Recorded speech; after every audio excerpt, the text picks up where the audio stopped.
everyone. Amid the buzz around the implementation of new labor codes, it is a turning point for HR leaders across industries and sectors. With the changing times and growing penetration of the gig economy, organizations have to refocus their priorities to enable more career growth opportunities for the gig force. Labor laws tend to form the core of human resource management in dealing with critical areas of working hours, leave, and full and final settlement of wages. This new implementation will give a boost to the gig environment, and the inclusion of gig workers in the new code of work is likely to uplift the current state of these workers. To delve deeper into this, ETHR World, in association with Better Place, is delighted to bring you this interesting and intriguing fireside chat conversation on the topic decoding labor codes and growth opportunities for gig workers.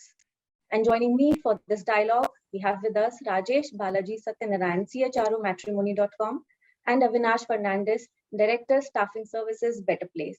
Welcome, Rajesh and Avinash. Thank you so much. It's a pleasure. Thanks, Apisha. It's a pleasure to be here. Thank you. Without further delay, and we'll straight away get into the conversation, and I'll put forth my first question to both of you actually. So maybe Avinash, if you'd like to go ahead first. So my first question to you is, how do you see the proposed labor codes addressing the current challenges that we are facing while driving frontline, or if you would like to call it blue collar workers? What we believe is that there's a big asymmetry between the workforce and the enterprise sector. And I think the labor codes try to kind of bring that asymmetry. The change in the labor codes tries to kind of address that issue. So India is 250 million kind of a workforce, which is essentially the second largest workforce globally. And I think what the government is trying to do is trying to kind of bring that into a more formal kind of a segment, and formalize that entire segment. I think that is what the government is trying to do through these changes in the labor codes, is what we have seen, right? Thanks, Avinash. Rajesh, if you would like to have your viewpoints here. Yeah, so I think in my view, the uniformity without different interpretations act-wise. So what it means is the quantum of wage is going to be the same for all statutory compliances for owners, gratuity, minimum wages, maternity benefits. These are some of the things, like, which shall put employer to some extent at ease of doing the compliance activity. So one is how is the ease of doing business? So which technically also means that more and more workforce can get added into the whole umbrella. Other new concept of payment of wages applicability to all workers means that the minimum wages for all industries, time period for limitations of 5 years of inspection versus in the past it was I can go retrospect for inspection for any amount of years. Now they have restricted it to 5 years. The revised contract labor definition, explicit fixed term employment, all those actually will also be a kind of a cover for gig workers and blue collar workers. The compounding offenses, like many new concepts are introduced. So fundamentally, it's to do with the moving more and more employers into the country, and so make life much easier for people. And when we do that, then it provides more employment. So for blue collar, white collar kind of a worker. So that's the encompass of the whole new wage code. So I think one of the takeaways also is what we see is that the government is trying to create a national database of all these workers, right? I think that will help augment the entire ecosystem, wherein as employers, you will have to also go out and put up your vacancies, wherein you can actually tap into this workforce here. So that is in a way formalizing the entire segment here. And I think it is important to see what the government does for startups like us, whether we can actually go out and offer a value-add services to this entire database that is being created. That will be very interesting for us to actually go out and leverage these kind of platforms.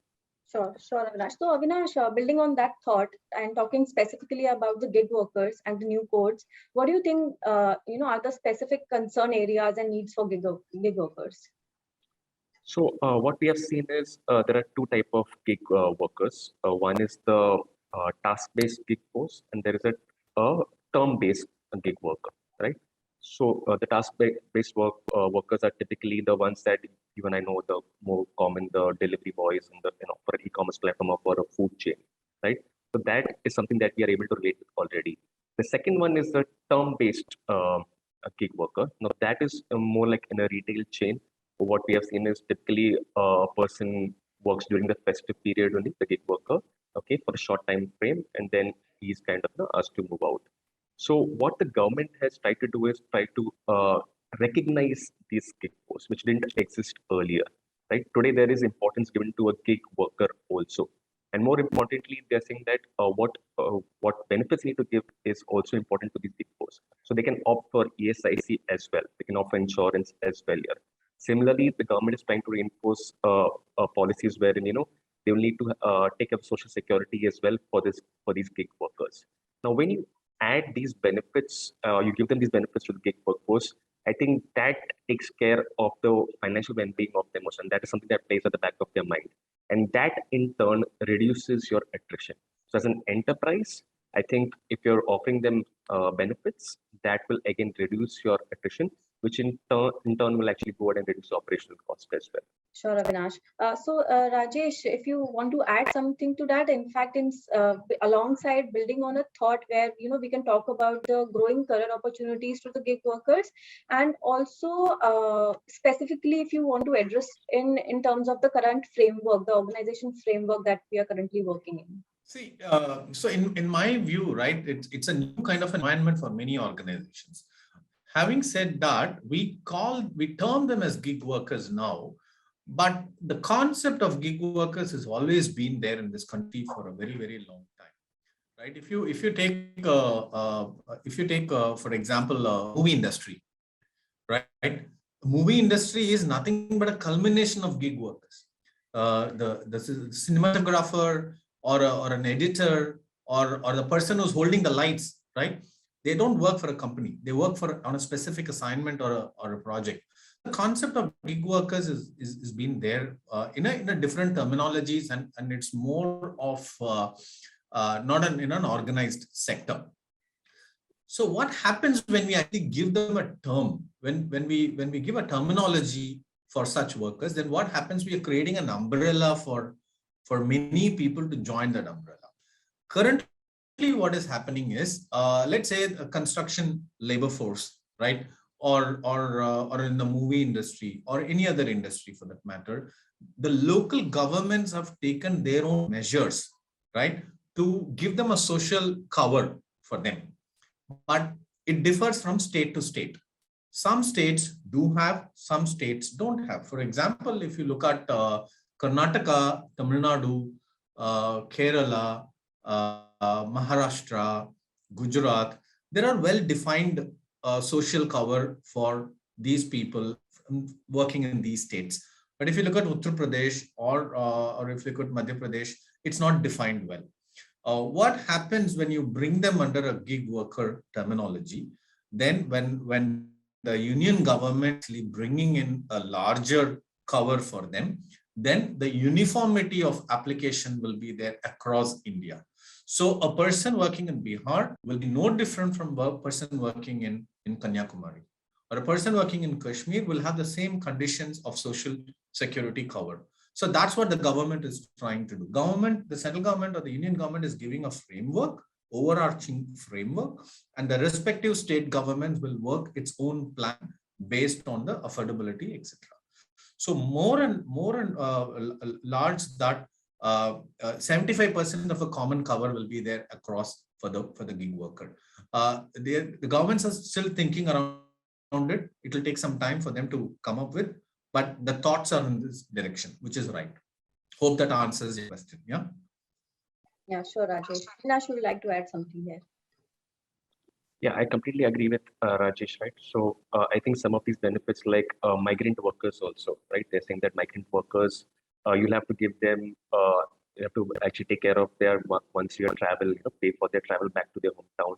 These are small things that I think matters for these gig workers. These gig workers also are important part of the industry today, right? It's just that we need to kind of formalize it, and that's what the government is doing. I think it's very progressive thought that the government has in formalizing this part of it, which didn't exist earlier. course. There are reports and there are industry experts who suggest that these codes are for simplification of work, and it will generate more employment, and also there'll be reduction in cost of compliance. So what are your thoughts on this, Avinash? Right. So again, there are two ways to look at it. There's a direct cost implication and indirect cost. Now, the direct cost is through the simplification of process that is suggested. Earlier, you would have to maintain around 10 registers. That has now been brought down to 4 registers. That process itself is simplified. There you have to file 4 returns. Now it's just 1 return that you'll have to submit. So these are the process part of it, which will directly give you a cost benefit there.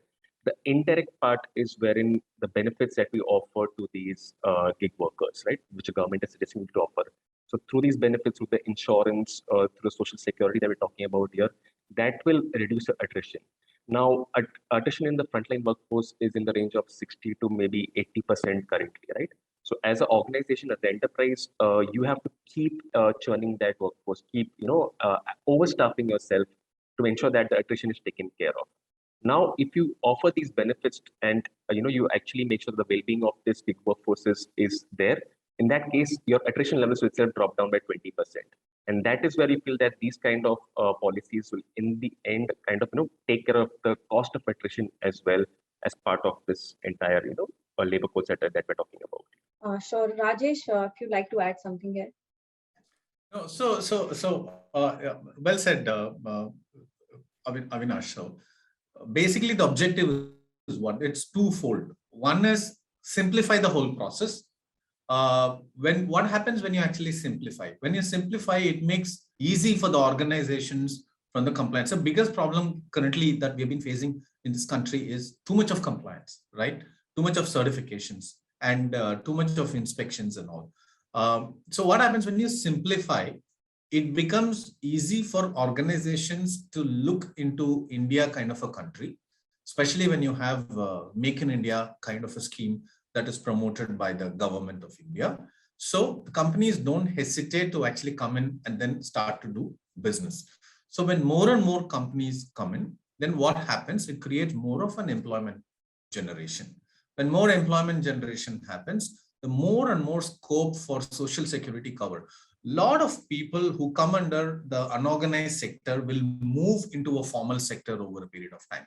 So we will have more data. When people move into a formal sector, the ESI data will be there, the PF data will be there, the maternity data will be there. When more data is available with the government, then what happens? The more benefits government can actually plan and execute from budgeting and an implementation point of view. So it's a very novel move and very futuristic. Just to add, Rajesh, I think so great. You mentioned about moving it from a informal to a formal kind of workforce, right?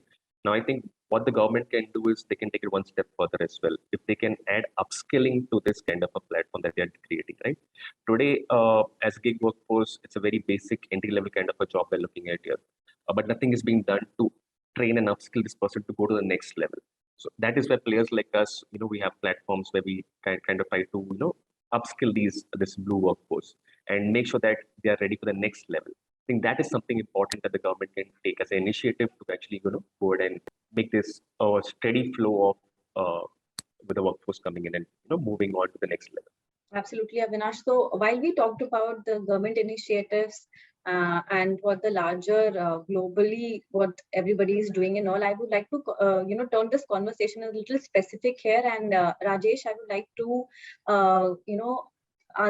get an answer from you on how your organization and what is actually your organization is doing here to provide the same working environment and benefit to the gig workforce as you provided maybe to your regular workforce. Okay. Thanks. So actually, who are we, right? We are matrimony.com, a leading web tech platform provider, right? You have a lot of companies in edutech space and fintech, and we are a web tech, and we are almost the market leader, and we are almost the monopoly in this business with 60% market share. So what happens in our kind of industry? What kind of people that we employ? So we employ people in the marketing space, in the products, high-end product space, high-end technology space, data sciences space, decision support activities, and digital marketing, very heavy digital marketing. So So if you look at, these are the product, the technology, the digital marketing, the data sciences are very, very niche and high end. And we do it in depth because as an organization, we've been in the market for last 20 plus years. Different is it from the regular other organizations like a bank or anything else, right? The need for gig workers for our kind of an organization is much, much, much higher because we are highly specialized in that space, right? Imagine we have to serve 4.5 to 5 million customers on a daily basis, active customers. So 5 million is 50 lakh customers active who are onto our platform looking for suitable partners. The amount of work that need to happen at the back end as an engine is very, very high. So the way the world is moving is more a highly specialized technology spaces, highly specialized product spaces, highly specialized data sciences. A lot of specialized activities, we don't have to necessarily onboard them for full time. They can come and work and then they deliver their services and knowledge for a particular period. Let's say 10 days time or 15 days time in a month period, right? So currently what is happening, there is no formal way of engaging them. We just get into a contract with them, they deliver and then go. So if there is an overarching principles, imagine in the earlier part of this discussion, we spoke more about the blue collar workers. These are the people that I'm talking about, very, very high end workers. When they get into a formal medium through this new wage code, right, the government is proposing for or thinking through in that direction for gig workers, it's a big advantage because the amount of data that will be available in a public forum on these people will benefit the organizations a lot. We engage people. We won't be engaging people for 6 months or 1 year time, but we want to engage specific 10 days in a month over a period of 6 months, right? A hardcore data scientist is what we will need to do specific analysis on our product pricing, to do specific analysis on the proposal matches. Those benefits is what we will derive, right? And it becomes a huge career for people who may not want to get associated with one particular brand for a long time. Somebody may want to work for Byju's for 10 days and then the same knowledge can be applied in matrimonycom or some other fintech or a cred kind of a company. So imagine this person's profile over a period of time will be so varied and so experienced, right? The demand for the individual will be very high and result of it, the organization benefits a lot when these people come under a formal cover. So we covered the blue collar workers, we covered the white collar workers, and we also covered the high end workforce. Sure, Rajesh. Thank you for that response. And while we come to the end of this discussion, the final question obviously is around technology, because I'm sure that whatever things we have talked about till now regarding the blue collar workers, the white collar workers, the gig workers in those two formats, and how the organization structures are evolving every day. I am sure that technology does have a role to play here. So how do you both see technology being the most significant factor in multiplying the workplace opportunities for the gig workers? And Avinash would like to take that first.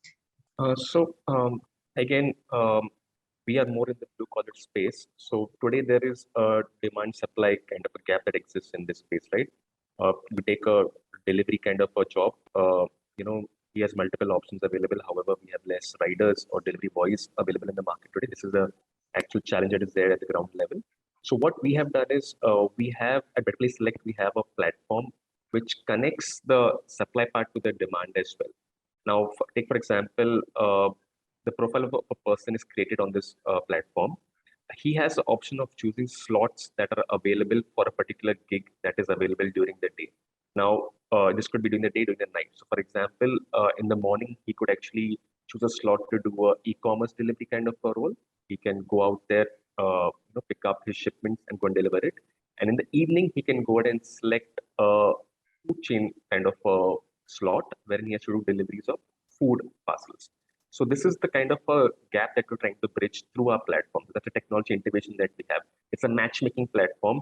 It is, it works well on both sides because we need the enterprise to come on board and we need the gig workforce to come on board as well. And that's where we're kind of trying to, collaborate together and kind of disrupt this space. Yes, that is a technology intervention that we have created at our end, and it's working great for us, in this kind of fashion. Sure. Thank you, Avinash. Rajesh, your viewpoints here. Yeah, so Avinash covered the blue collar. So what I'm going to talk about is more of a white collar and a high end. Like imagine 2 years ago when we were in a kind of a COVID kind of a situation, it was like employers market. A lot of people were available.